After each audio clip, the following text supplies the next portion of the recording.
ఈ నీటి మొక్కలు అనేది 4 రకాలు.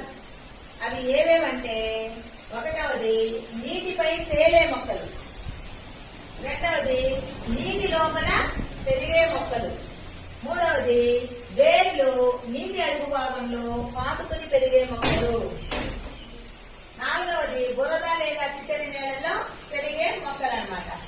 ఒకటవది నీటిపై తేలే మొక్కలు కానీ చూసినామంటే, ఉదాహరణ డక్వీడ్, గుర్రపు డెక్క. మీరు చెరువుల్లో చూస్తుంటారు కదా, పైన పచ్చగా ఆకులు వెనకాల గుల్లలు గుల్లలుగా వచ్చినట్లు కనిపిస్తా ఉంటాయి, కానీ మనకి వాటి పేర్లు తెలియదు, అవునా? కాబట్టి అది నీటిపైనే తేలుతా ఉంటుంది. ఉదాహరణ ఏది నీటిపై తేలే మొక్కలకి?